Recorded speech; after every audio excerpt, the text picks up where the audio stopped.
this computer. Context for everyone watching. This is me, Missy, and Bruno discussing how to implement the new refactor dataset.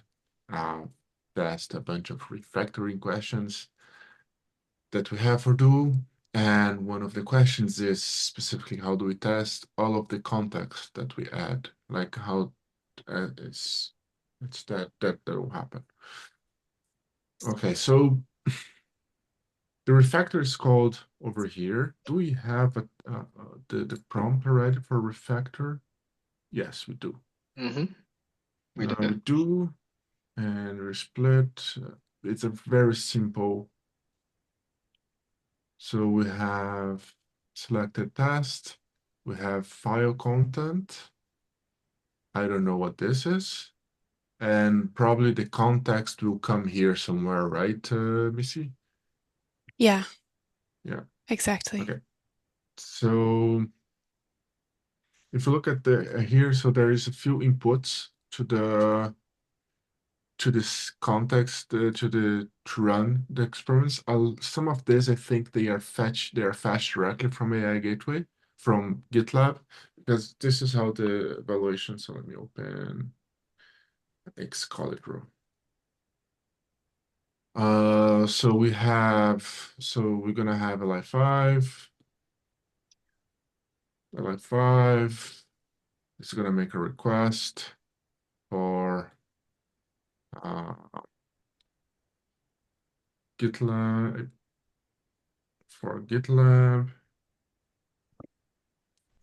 and then GitLab will fetch all of the info.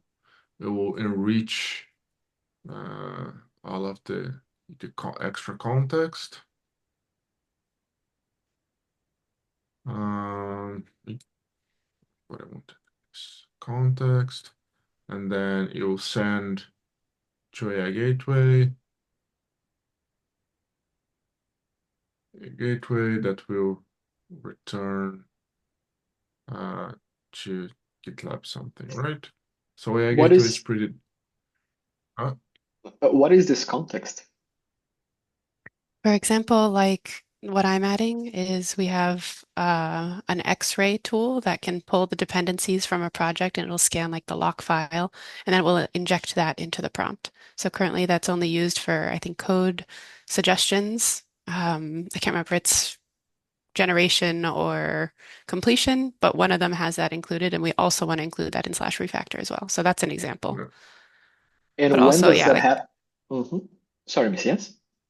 but that's an example. Then there's also like the file content of what file the user is editing, when they type the slash refactor, for example, or this, and then the selected code itself.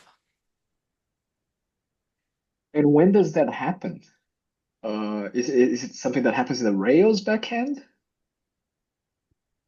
So at least for the X-ray content that I'm adding, I had implemented it on the Rails backend. It's currently in review, so that might change. So yeah, that one I'm not sure how that's going to end up. Yeah, it needs to go into the Rails backend because it's user-generated data. So it needs to go through the hop of GitLab to then go to AI Gateway. AI Gateway will just receive these parameters here.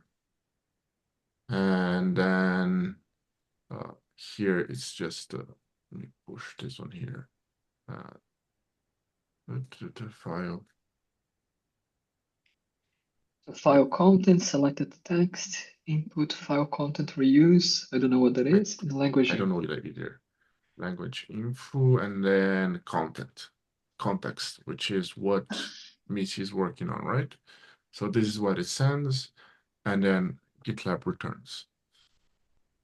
I'm just thinking that Now, if we're going to enrich the context with extra data, so the data set then is not the single source of truth, right, for this test. so how it's done for the other task, we have a rake task that seeds the database with that information. So for example, we would precede a test database, an evaluation database with this data, so the data set is kind of split, right? So there's a component of the data set that is on Langsmith, and a component of the dataset that is a rake task that we inject into the database for it to fetch and make it reproducible. Okay. So that's at least how it's achievable.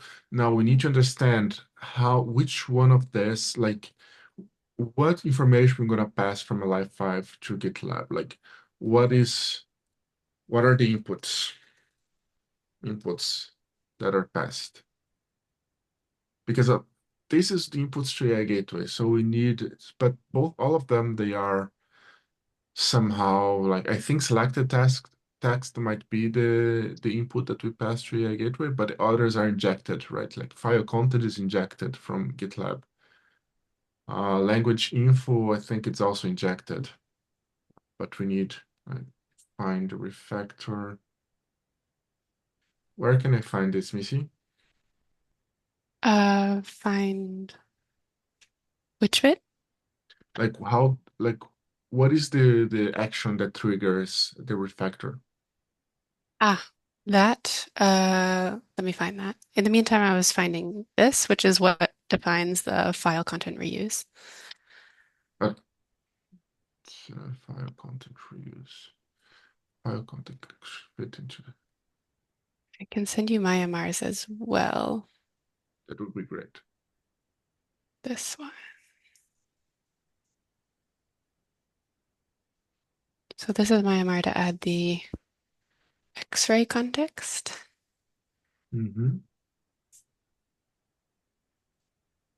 Is on executor. So this is Yeah. okay. Super X-ray content.xray report. And this is in tools refactor code executor.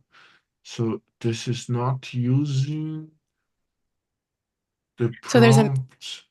There's a method that says there's in one of the, I think the base class or something that this inherits from the slash command tool.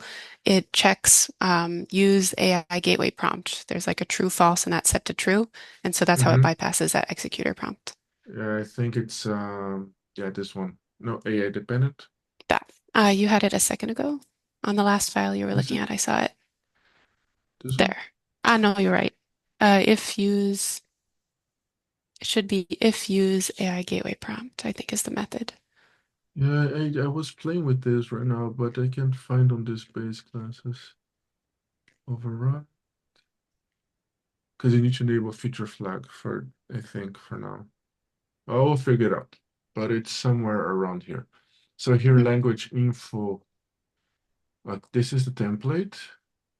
Okay, slash comments. Input, this is description. Again, here, use AI Yes. gateway agent prompt. So is this always true?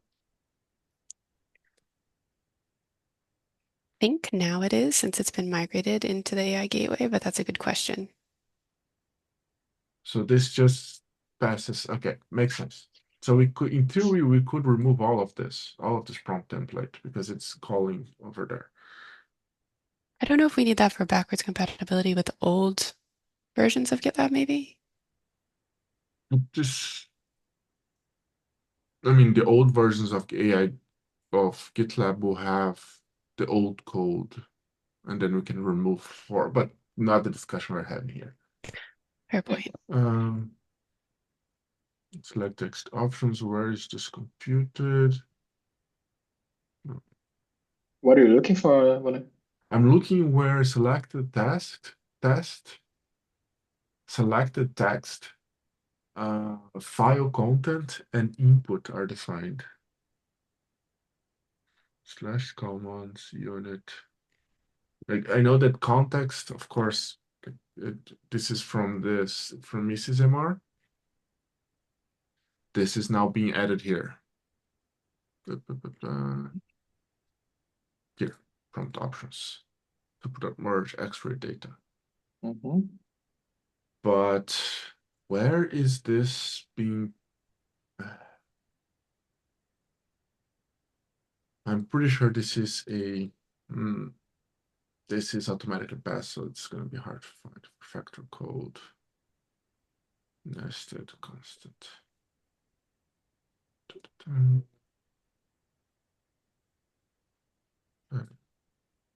This is gonna find a lot because everything's executor. Or no.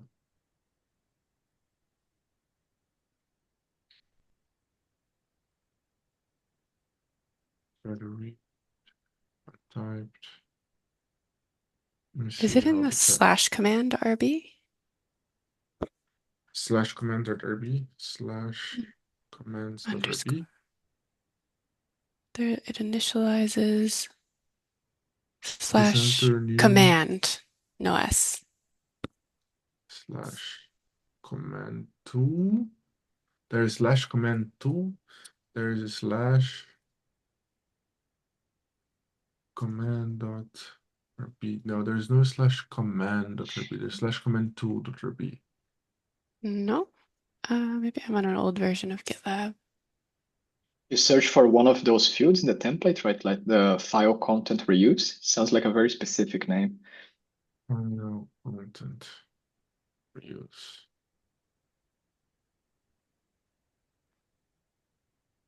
Xcode, refactor code, executor, but it doesn't tell me where. It assigns the value here. So it's Mm. assigned in the proper place. So I'm going to start adding notes here of this conversation. Notes. Oh, I can accept that. I don't know why it didn't automatically do that. There you go. If you reload, I think now you should have it. so these are the inputs. We need to find out.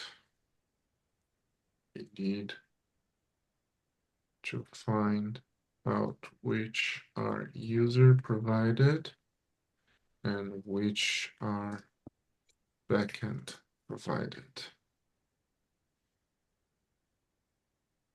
Where is it?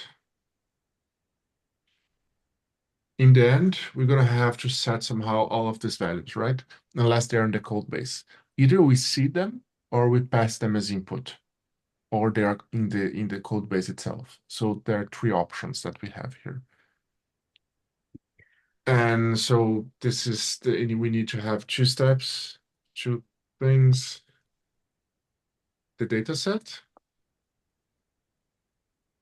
and seeding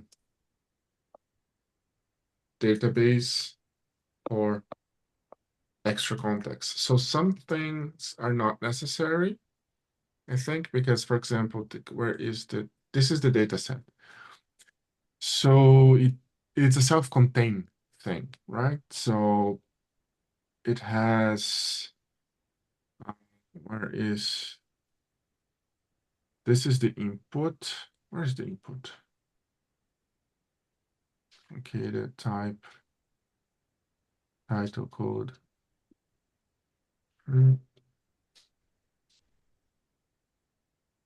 I find that it's like there's private tests, but the private tests are here.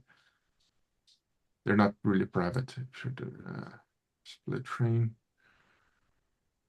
I wanted to find. No, I'm trying to understand this data set and its use case because it has like tests. So you expect like to run tests to verify Yeah, the that's for generation? functional. That's for functional correctness. If you have tests, Yeah, because I'm thinking we are testing refactor here, right? So given a piece of code, you need to ask a refactoring target. I don't know, make it more succinct, make it variable names more explicit, something like that. A refactor that comes from the user, right?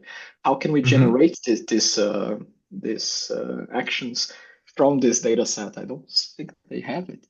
yeah. So the data set has, in theory, has an input of a code that can be refactored, and then Yeah. we output. So first of all, the code needs to run to achieve the same results as the initial code. So it needs to pass the exact same tests. It needs to have the exact same behavior. And that's what the tests are there for. It needs to pass both the original code, but also the refactor code. So it's a way to test, if you want to verify if the code is actually correct. right? So it's not only if it's better or if it looks better, but if it's actually like runnable. And then about the more like human factors of evaluation, there is a few ideas of like where is it?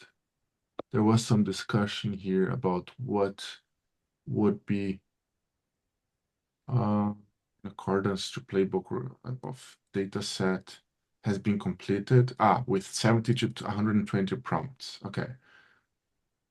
Same functionality, improved performance, reduced side effect, reduced memory allocation, degree to which it conforms to standards guide. I added my comment here that I don't think those are achievable. For example, degree to which it conforms to standard guide. Which guide? We don't have a guide. Reduce memory allocation, hard to measure. Improve performance, it's based on a guess, unless we run the code, right? So you could rely on LLMs as judges, right, for every single criteria of these. The LLMs as judges, they'll give, I think for that case, it could give something like, but what I'm thinking for LLM as judge is present the old and the new code and have the LLM choose the better and explain why. And explain according to some criteria, yeah, and then you can use those that you and Susie listed there. So it's kind of like a pairwise form of evaluation where you show instead of saying LLM rate this criteria from 0 to 4, it's LLM. You have these two versions. Which one do you prefer in terms of X, Y, and Z? Right? Yeah, it's the same that we use for Duo Chat, right? Correctness. We don't use the other ones. We just use correctness, but it's the same methodology here. So ask the LLM to judge based on a criteria and then choose that from it. Yeah. And I would suggest having one judge per criteria.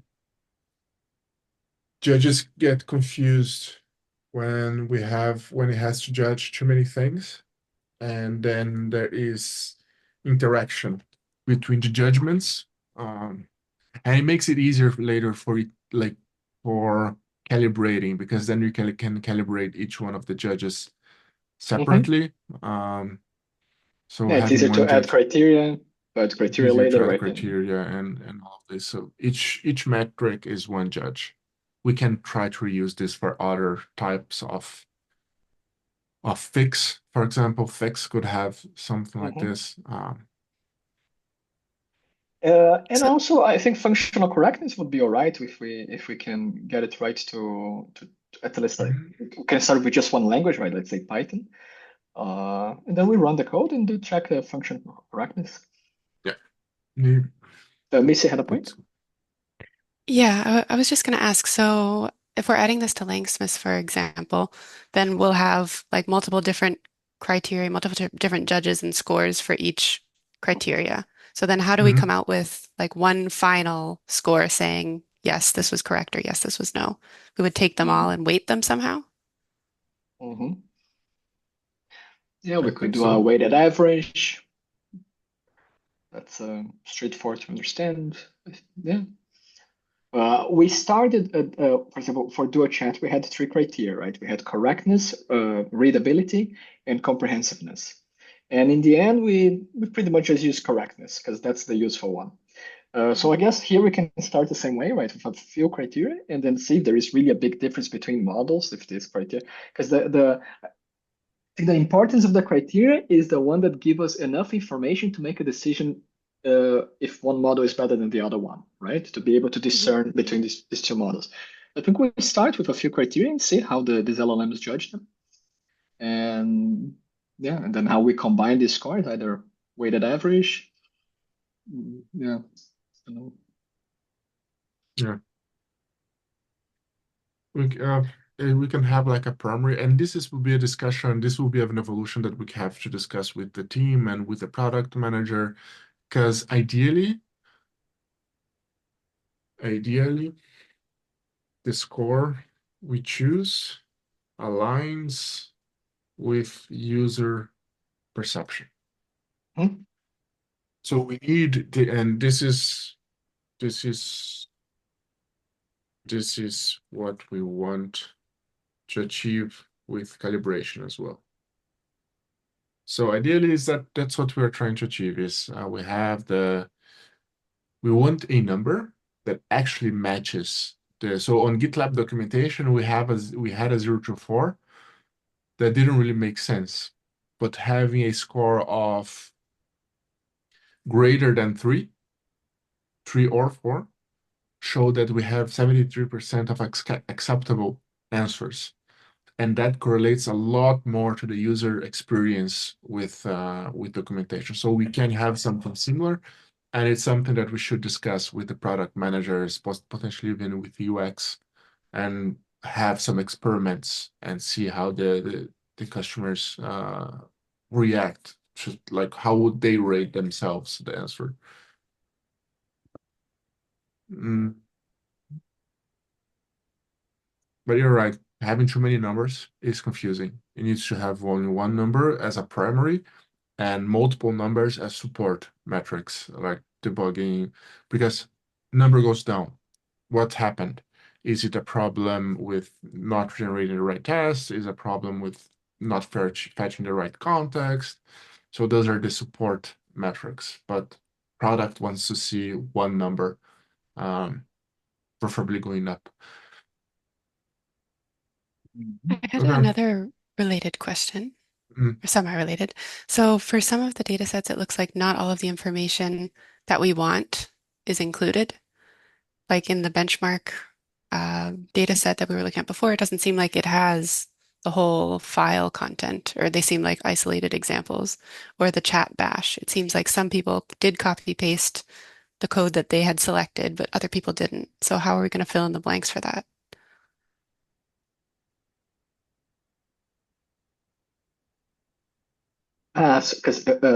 So we have this spreadsheet, right, with examples from Bash, where people give examples of good and bad, I guess. They gave examples of things that they did using slash refactor. But I Mm. don't know how exactly these are run. I don't think it pulls the information directly from what the user does. I think it's the user reports it. And so they copy paste. This is what I selected. This is what I typed. This is what I did. So some of the examples don't even say that they use slash refactor. They might have said something like, help me make this code better. So we could repurpose it and say, let's say they use slash refactor. This is what they did. But we don't have all the information of the entire file, the selected text, we might just have the output of what it is. So I guess Yeah, someone had mentioned that we could reverse engineer that and like unfactor it and make it something else. That way we could use that as yeah. the example. But well, if you don't have the original, right, then as I said, we can unrefactor, Yeah, yeah, this is one of the unfactor. suggestions that I actually gave here. Where is it? This is the issue. Where is the issue? Jesus. Okay, so this is actually one of the we have some hmm examples of code already, and then we unrefactor it, like we make it worse, and then we can calibrate the judge with this. I don't think so. Right now, it's separated. We have two issues: write the data set, write the judge. I don't think that's possible. I think the judge and they are the same related. We might split off, and I think Bruno, you're really good to pick up the judge on this. And while me and Missy, we work on the seeding and building the pipeline itself, right? Um, that would make sense. But we can fetch another example. We can fetch from the GitLab code base examples commits that have include refactor on somewhere on them and clean it up a little bit and try to use those because then we have the file, the full context, language info, yada yada. We have all of that information. I think X-ray will be the most complicated, and we might say that initially we do not include X-ray on the data test set. So in the first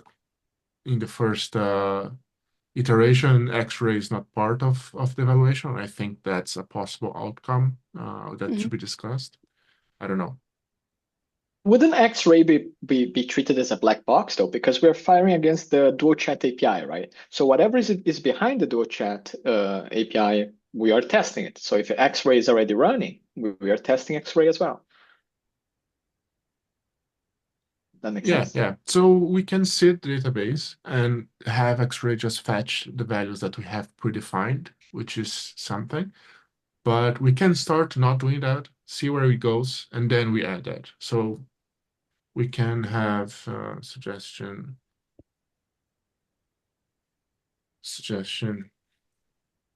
start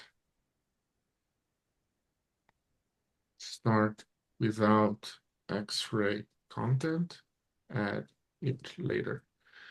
The reason I'm saying this is because we are discussing with Shinya and the others ways of seeding the database the proper way. So issues and epics have one way, which is a little bit confusing, that it downloads some files and creates a project, and that is a problem that the project it creates doesn't have always the same ID, and that breaks the dataset. With this, it would be better if we could wait a bit until that is resolved, so that we adopt here whatever they choose over there, right? So we don't have fighting, like conflicting solutions. So we have a lot to work on already. Uh, we have a lot to work on, and then we can do something like that at a later iteration. Yeah, I don't understand this problem that you mentioned, but I do remember facing this issue when we wanted to test issues and epics, that the idea would change. And one solution was to template the data set. So whenever we needed like the name of a project or a specific ID that then was specific to your local GDK, right? So the idea was to first you have your GDK set up, then you template the dataset, and then you can run the dataset Yeah, the evaluation against that GDK, right? It's way more trickier because it's nice to, hey, here's the dataset, you can use yeah. it however you want, right? But I understand the limitation of But adding data to GDK. with this, you can have the data set done that way, and then you can create projects with the specific IDs you want and data with the specific IDs you want into the database. So you have both, right? So you have an automated Nice. way of creating those that is already part of the code base, and you also have a predefined data set. Mhm. So that's but this is why wait a bit, because we have, so for now, for example, um we could just say that for now we're not doing X-ray, we're doing like the rest of the content. So prior to, and then we just put X-ray empty, and then we explore Mhm. how to do Sounds that. fair.